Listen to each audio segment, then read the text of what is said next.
उत्तर दक्षिण पूरब पश्चिम फिरदा दाणे दाणे नु सर्व कला सतगुरु साहेब की हरि आए हरि आणे।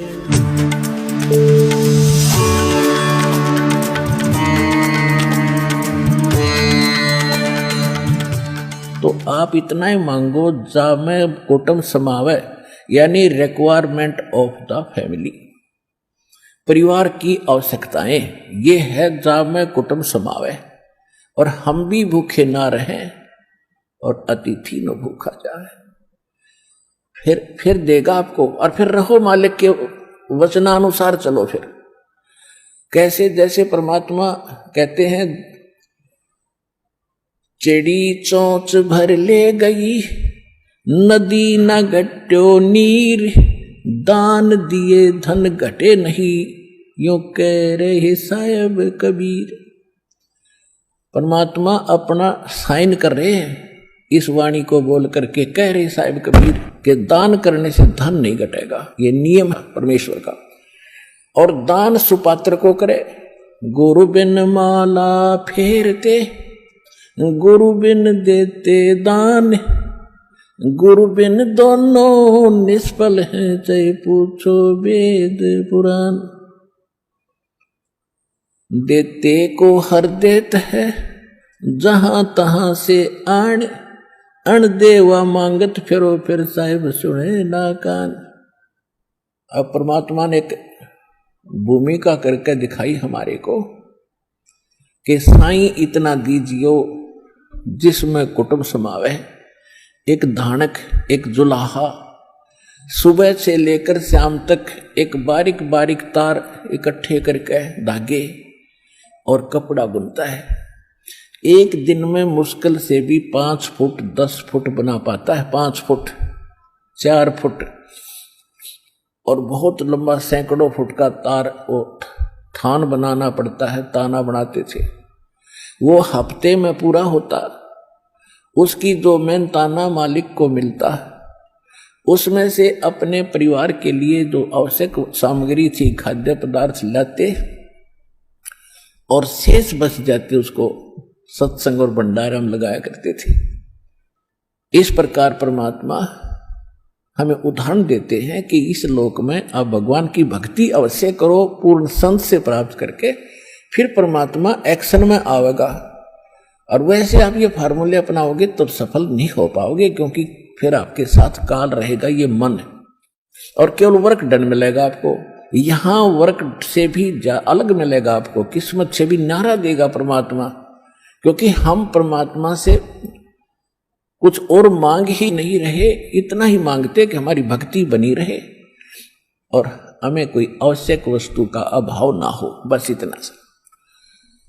अब जैसे ये सोचते हैं अपने बच्चों के लिए ये बना दूं वो बना दूं। एक लाला जी था सेठ धनी, उसने अपने मुनीमों से एक दिन अपनी टोटल संपत्ति का, सारी संपत्ति का टोटल करवाया कि कितनी संपत्ति होगी। उन्होंने बताया जी इतनी होगी, मेरी कितनी पीढ़ी इससे निर्वाह कर सकती है। उन्होंने बताया कि जी आपकी 5 पीढ़ी तो बैठा खा सकती है, इतनी संपत्ति आपके पास, धन है। अरे भले आदमियों, फिर छठी क्या खाएगी? वो छठी क्या खाएगी? और कुछ विधि बताओ। तो उन्होंने कहा जी साधु संत बताते हैं, उनके सत्संग सुनने चाहिए।